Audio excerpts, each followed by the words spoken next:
welcome to my channel.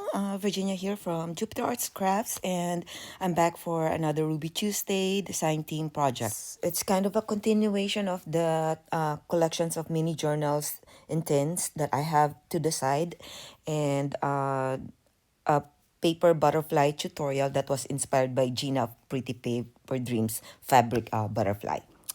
For the paper butterflies, I use some scraps that I have here and a couple of new prints. This one being from the dressmaker kit, was printed in a cardstock. This one that's printed on the tracing paper was from Wallpaper number 34, I believe. And I believe this one is from Seaside Dreams. These were like scraps from the little journal projects. And then I printed a couple of two new prints. This is from the Yellow Rose kit, which I printed 16 copies to a page of both the images. This one is I cropped the other part of, it's a part of a collage. And these two prints are from I believe Seaside Dreams, and this one is from The Secret Garden. I apologize. I sped up the video so the it won't be too long, but I consulted Maria. Thank you, Maria, to make sure that it can be followed along. The size of the paper, I made it a little bigger than the ones that I use in the um, little journals because for the purpose of the video, but it could be any size. And I just followed along the folds of Gina's fabric butterfly. For so for the size, I made it like the height of the paper to be 1 time by 2 times the height to 2.5 times of the height. So I didn't actually measure it in inches or centimeters. So I'll just put a text in the video later when I finish editing. So I am showing in here how that's actually the height that I doubled it up. And there's an excess. So it could be 2 times or up to 2.5 times the height of the paper. And I'm pretty sure there's a origami tutorial of this in YouTube.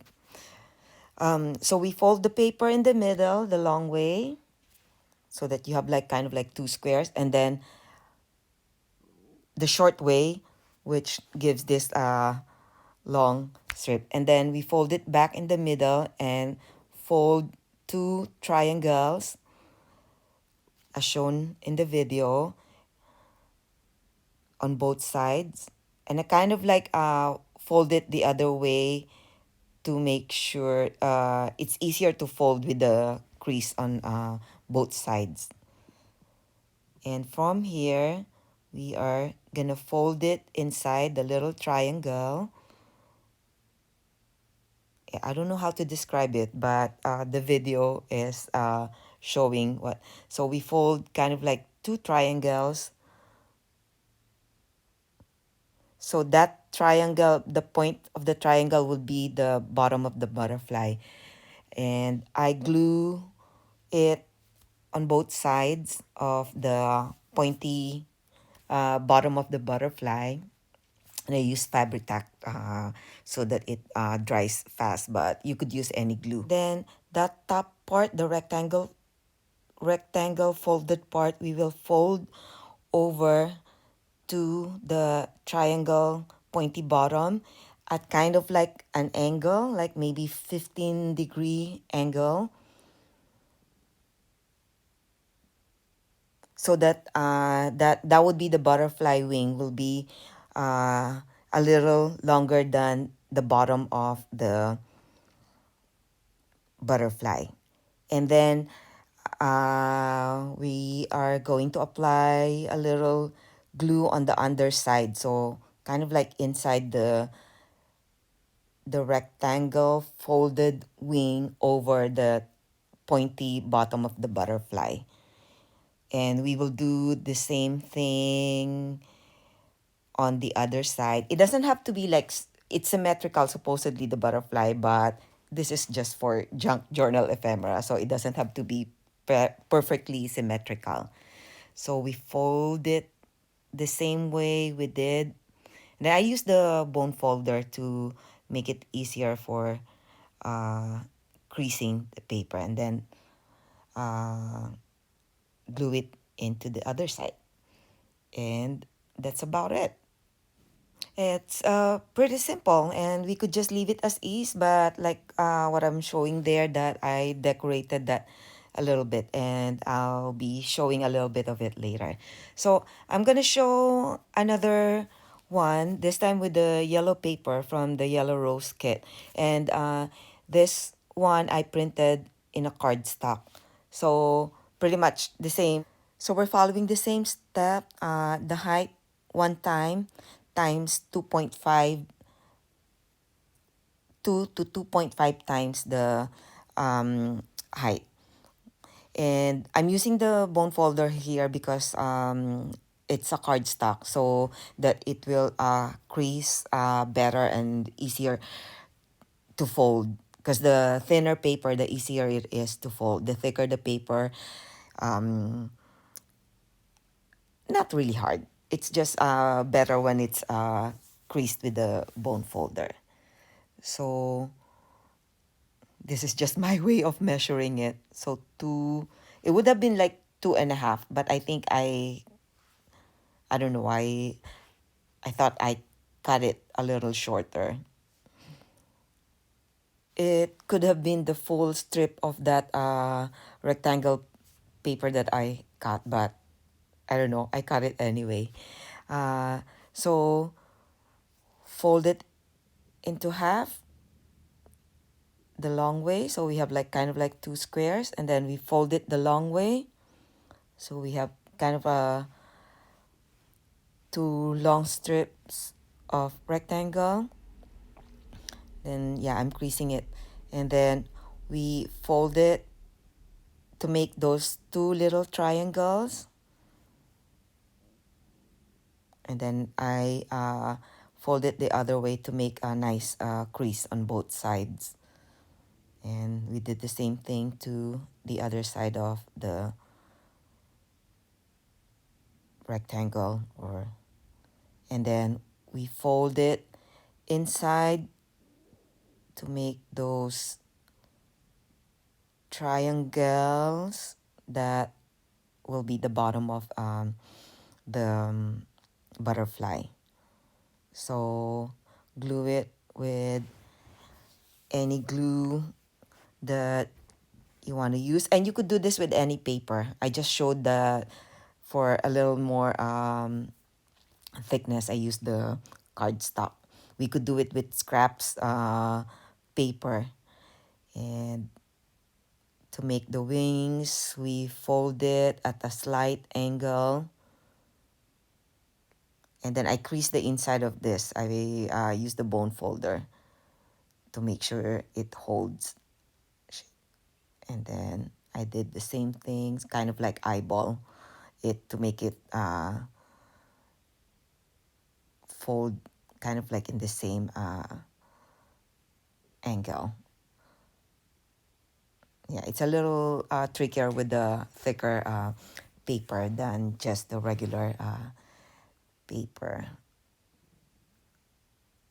And crease it, and we are gonna glue the underside of the wings to the bottom body of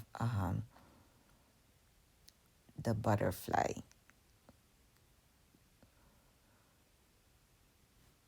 And then we glue the undersides of the wings to the inner part of the bottom of the butterfly. And that's about it.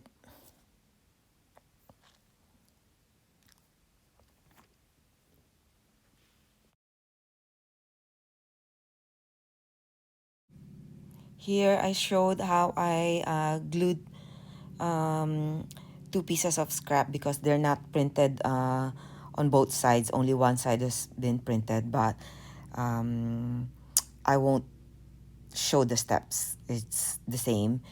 I just showed that we could do it so that it has prints on both sides. And it doesn't have to have print on both sides. One side could be like just plain. And that's it with the folding the butterfly. And then I showed a little bit of decorating the butterfly so it has like some accents.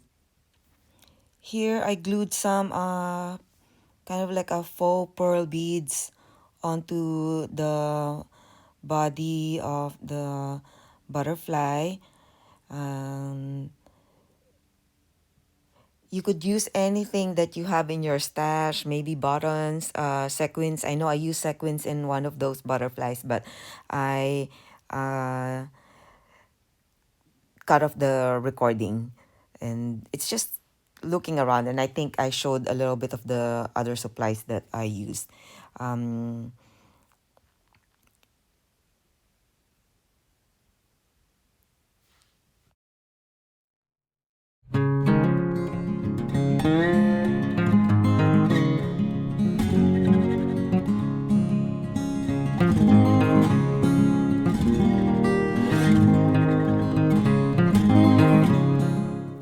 I made kind of like an antenna with the beads. I used like a skinny wire that I got from, the wired ribbons, which I showed there. Because those beads, I cannot thread them in regular thread or twines because they're tiny. The holes are tiny. So I saved those like little wires that take off some wired ribbons. And you could use twines. I showed later a photo of one where I used twine threads that you can make stiff by applying glue, fabric tack glue to like softer threads or yarns. Just look around your junk journal scrap stash and you'll come up with something creative. I hope you enjoyed this little tutorial, and we'll move on to the other part later. Sorry if this video's a little long.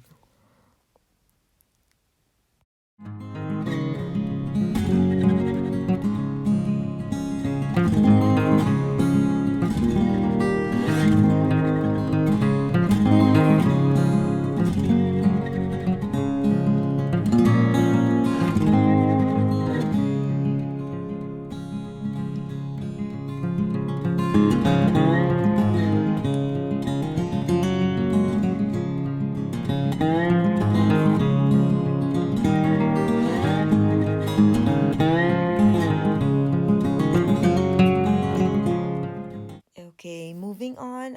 We have here this junk journal trinket box I created out of the little scraps from that mini journals that I created. I had mentioned in that video of the mini journals that I had messed up the original box by inking it, and I was planning to cover it, but I fixed it by wiping it off with alcohol.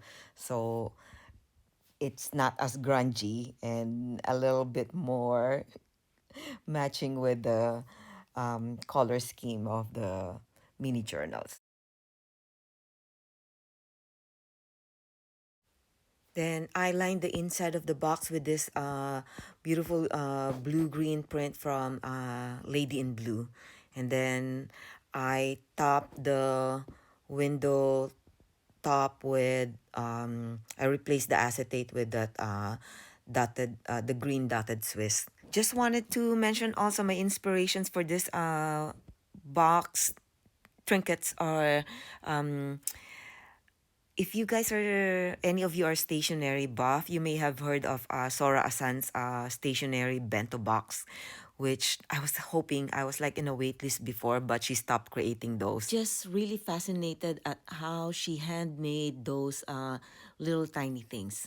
Also, Heather of Rose Hill Paper made something similar that she called I think paper buffet. with all this little junk journal supplies. So I am going through those three sections of boxes. I have some little scrap fabrics, ribbons, trims in there. And I have a pack of like the wax seal medallions that I have a video tutorial of that also. And it's been my goal this year to use up all the scraps in my projects, which I haven't really succeeded yet, but working on it. This box are just like little trinkets that we could use in our junk journals. Maybe not just for mini journals. We could make use of this for collages, trims, and stuff. Those are like rolled wallpapers, some rolled yarns, and then little beads and charms in a little basket. Um,